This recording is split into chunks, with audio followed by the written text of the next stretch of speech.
Bom dia, produtor rural, bom dia, amigo do canal de Quem Planta e Cria. No programa de hoje eu vou dividir com os amigos daqui do Terra Viva uma entrevista especial. Pena que é com um brasileiro que morreu recentemente, o professor José Walter Bautista Vidal.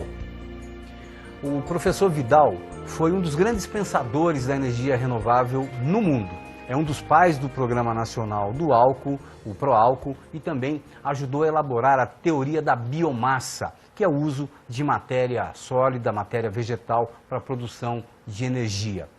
O professor Vidal morreu no dia 1º de junho, aos 78 anos.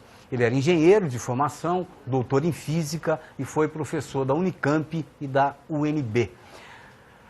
E daqui a pouco a gente vai mostrar uma série de capítulos do pensamento dele sobre energias renováveis. E se o amigo quer assistir a programação daqui do canal de Quem Planta e Cria, acesse a internet no endereço tvterraviva.com.br. Quer mandar alguma pergunta aqui pra gente? Liga para o Terra Viva, 11 3131 3719. O endereço eletrônico é terravivasustentável@tvterraviva.com.br. Bom, eu tive a honra de entrevistar o professor Vidal durante o Congresso da Cana, que aconteceu em Uberaba no ano de 2008. Nessa entrevista, ele explica o conceito de energia e o potencial do Brasil nessa área de energias renováveis. Confira agora o pensamento do professor Vidal nessa primeira parte da entrevista. Se usarmos o açúcar, obtemos o álcool. Se usarmos os óleos vegetais, obtemos um excelente substituto dos óleos diesel. Então, além da questão da biomassa, quer dizer, multiplicar por um fator de 1 bilhão a energia do petróleo, o tempo também se encurta em 400 milhões de anos. Nós podemos ter combustíveis renováveis e limpos 400 milhões de anos antes do que os fósseis conseguem produzir. Veja que coisa espetacular.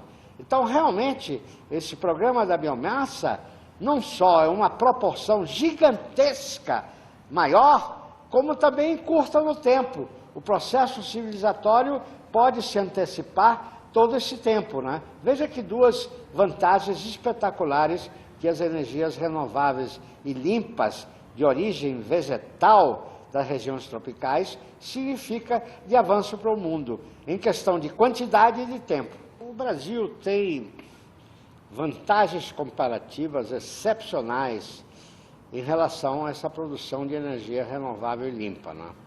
O primeiro fato é de ser o único continente tropical, com grandes dimensões, recebendo uma quantidade gigantesca de energia solar, que o Brasil, pela fotossíntese das plantas, consegue converter em energia de fácil produção, de fácil uso. Isso aí, nenhum outro país chega perto dessa potencialidade brasileira. Agora, para você formar os hidratos de carbono, ao qual eu me referi, através da fotossíntese da planta, você precisa de CO2, você tira o CO2 do ar, mas você precisa de água. Então, a disponibilidade de água é fundamental. Aí se une o CO2 e a água e formam os hidratos de carbono, que são os açúcares, os amidos e a celulose, né? Então, são duas condições absolutamente fundamentais que o Brasil é disparado o único país do mundo que tem essa potencialidade de ser o único continente tropical e o que dispõe a maior proporção de água doce do planeta. O Brasil tem a maior proporção, 20 e tantos % da água doce do planeta está no Brasil, né? Tá certo? Uma grande proporção na região da Amazônia, né? O segundo país em proporção, o Brasil são 20 e tantos %, é o Canadá, que tem 14% da água doce do planeta. Mas a maior parte do ano, no Canadá, a água não é água, a água é gelo, é pedra, tá certo? Então, o Brasil é disparado o país que tem melhores condições de água, o que é uma vantagem comparativa excepcionalíssima, né? Quer dizer, além de ser o continente tropical, ainda tem a maior proporção de água. Vamos acompanhar agora mais um trecho da entrevista onde ele fala sobre as possibilidades da energia renovável no Brasil. Acompanhe. O Brasil, ademais, sendo um continente, ele tem uma fronteira agrícola de terras férteis em grande quantidade ainda vazia, né? Sem ocupação. Tem um espaço enorme para a ocupação. Esses números são avaliados pela FAO em 40 milhões de hectares, mas o IBGE já dá números bem mais altos dessa terra disponível.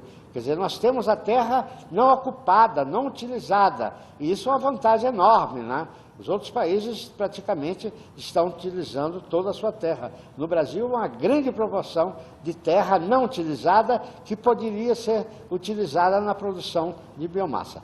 Ademais, se esses 3 fatores fossem pouco, que já dão um privilégio absoluto para as regiões tropicais brasileiras, é que nós temos a melhor tecnologia do mundo, porque há 40 anos atrás foi a Secretaria de Tecnologia Industrial do Governo Federal que tomou a iniciativa de montar o programa do álcool. Então ele teve uma base tecnológica desde o início muito consistente, incomparavelmente superior a qualquer outra parte do mundo. Então nós temos as tecnologias mais eficientes de todo o mundo. Agora, evidentemente, tecnologia é uma coisa que evolui permanentemente. Quer dizer, embora nós sejamos a nação mais preparada do ponto de vista tecnológico, nós temos que aumentar os esforços no campo tecnológico, porque esses sempre dão resultados positivos, né? De eficiência, de produtividade e tudo isso, né? Agora, o Brasil, que tem essas vantagens comparativas excepcionais, não tem instrumentos para transformar essa imensa potencialidade em realidade. Por exemplo, você não tem nenhuma empresa de porte poderosa, como é a Petrobras na área da mineração do petróleo, na área das energias vegetais. Não tem nenhuma instituição cuidando disso. Isso é absolutamente fundamental. Você, para desenvolver tecnologia, para ocupar o mercado de distribuição mundial, você precisa de instituições muito capacitadas. E nesse capítulo ele fala sobre os gargalos para a implantação de uma política nacional de energia renovável. Acompanhe. Quando nós estávamos implantando o programa do álcool, evidentemente, por causa dessa capacidade ociosa, quem se beneficiou foi o usineiro, né, o produtor de açúcar, né, que tinha essa capacidade e que foi útil para o Brasil, porque eles responderam à altura, ganharam muito dinheiro, mas tinha uma componente social muito reduzida, né, porque só o grande proprietário que se beneficiou com esse programa. Isso me deixava muito insatisfeito, né? Então procuramos uma maneira de como ajudar o pequeno produtor, como colocar o pequeno produtor rural com os benefícios desse programa. Aí foi tomada uma decisão, na época, de que 30% da produção da cana, né, necessária para a produção do álcool, seria produzida por pequenos produtores, 30%.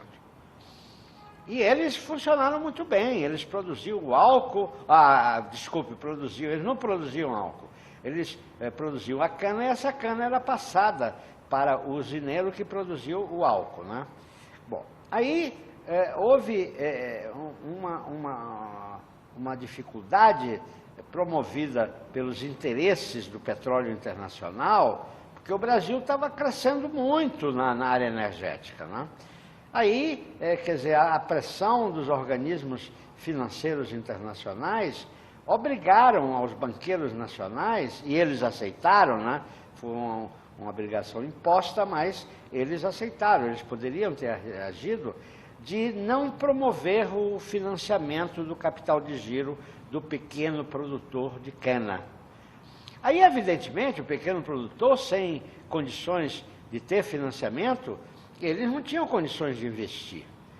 Aí, esses 30% de produtores de cana começaram a abandonar o setor. Começaram a abandonar o setor porque eles não tinham financiamento, eles iam para aquelas áreas onde havia financiamento fácil, né? que era a soja, o açúcar e vários outros setores, havia o financiamento. Para os produtores de cana foi cortado o financiamento. Aí isso criou um problema muito sério, porque 30% dos produtores de cana deixaram de produzir cana. Aí faltou álcool. E claro, como os pequenos produtores tinham investido na produção de cana e estava satisfazendo plenamente as necessidades, tá certo? Para o grande produtor usineiro voltar a produzir aquela cana que eles deixaram de produzir, é um período de quase 18 meses, né? Então, durante 18 meses, que foi o período em que o usineiro retomou a produção de cana como um todo, tá certo? Faltou álcool. Aí sucedeu a coisa mais absurda. Um país que tem condições de produzir álcool para o mundo, né, não estava conseguindo produzir álcool para o consumo nacional. Isso foi muito ruim, tá certo? E isso, repara o seguinte, começou aquela alta porcentagem de 98% de carros a álcool, começou a cair. Há 2 anos atrás chegou a menos de 1%, o que era 98%. Então, inclusive, hoje você tem dificuldade de comprar um carro que use o álcool exclusivamente. As produtoras automobilísticas não estão produzindo. Está ocorrendo agora o que ocorreu antes em relação aos motores a gasolina, que você queria comprar um motor a gasolina, tinha que encomendar, tinha que esperar vários meses, né? Por exemplo, eu não consegui comprar um carro a álcool quando eu mudei o meu primeiro carro a álcool. O meu carro é a gasolina, por dificuldades de compra, porque a indústria automobilística não está produzindo carros a álcool. Então, as consequências foram muito danosas da falta de álcool e criou uma imagem na população de que o álcool pode faltar. Veja só, aquilo foi uma medida draconiana tomada pelo setor financeiro internacional, induzindo o setor financeiro nacional a não promover os financiamentos dos produtores de cana. Essa foi a causa. É claro que, coincidentemente, na mesma época, o preço do açúcar estava muito favorável e algum usineiro que outro, em vez de produzir álcool, exportava o açúcar, né, em vez de produzir álcool. Então houve uma pequena participação que foi na época considerada a razão principal. Mas não foi. A razão principal foi que 30% dos produtores de cana deixaram de produzir e criaram um vácuo, evidentemente, no setor produtivo.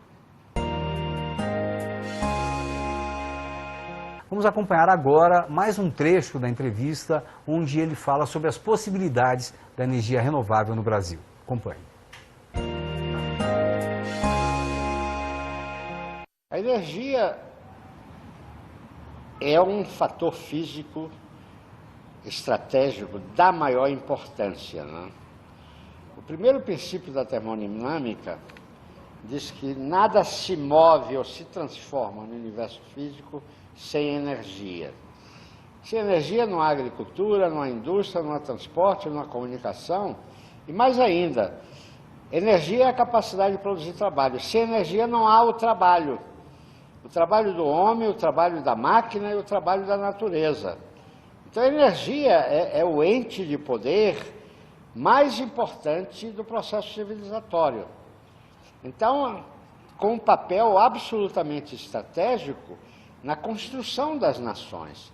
E quanto mais a nação for utilizando os seus recursos naturais de maneira eficiente, mais precisa de energia, né?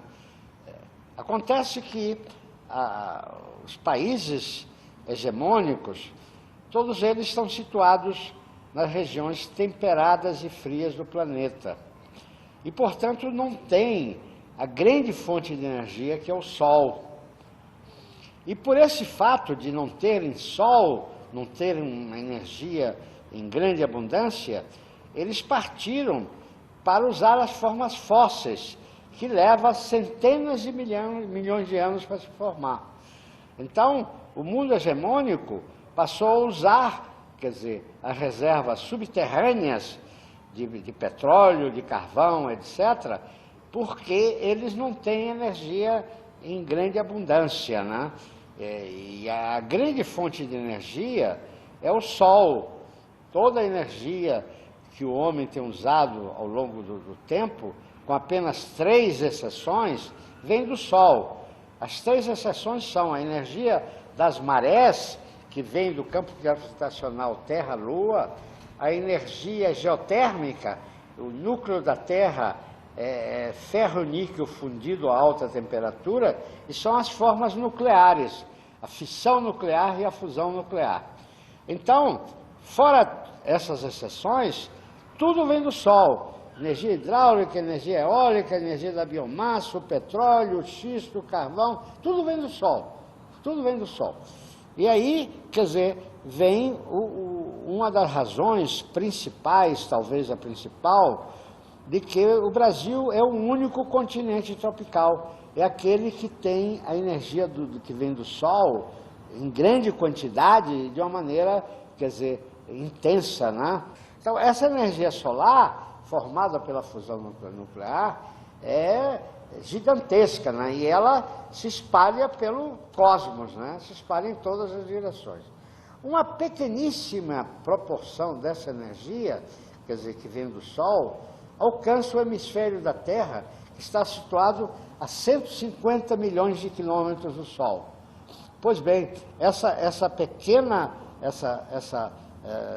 pequeníssima quantidade em relação ao que o Sol produz, tá certo, equivale em um dia a todas as energias de todo o petróleo descoberto em todos os tempos. Então, a civilização do petróleo é a civilização de um dia de energia solar. Veja que coisa fantástica, né? Então, é o Sol, a nossa fonte de energia maior, né? E, evidentemente, essa energia que cai sobre o hemisfério da Terra, vindo do Sol, ela se espalha de maneira irregular, né? Ela se concentra nas regiões tropicais e vai se fazendo até chegar aos polos, né? Então, como o Brasil é o único continente tropical, nós somos os privilegiados pela energia solar, porque a energia solar concentra uma grande quantidade de energia no continente brasileiro. Essa é o primeiro fundamento para essa abundância de biomassa no Brasil, porque a quantidade de sol que chega no Brasil é imensa, né? Muito maior do que em qualquer outro país do mundo. Em quantidade de energia, o Brasil é absolutamente absoluto, não é? Quer dizer, sem o Brasil não é possível esse programa de energias renováveis. Aí o professor Vidal falando sobre o poder do sol, né, a capacidade que o Brasil tem em absorver essa energia solar e transformar isso em movimento, em trabalho, em dinheiro. E o professor Vidal tem inclusive um livro muito interessante chamado O Poder dos Trópicos. Se o amigo puder adquirir e manter na sua estante e ler de vez em quando, é muito interessante, onde ele explica o papel do sol no futuro da evolução e do desenvolvimento do Brasil. Bom, e por fim, vamos ao recado do professor Bautista Vidal, com toda a experiência de vida e o conhecimento dele sobre energia. Acompanhe. A energia renovável está sem pai e sem mãe em relação ao Estado, né?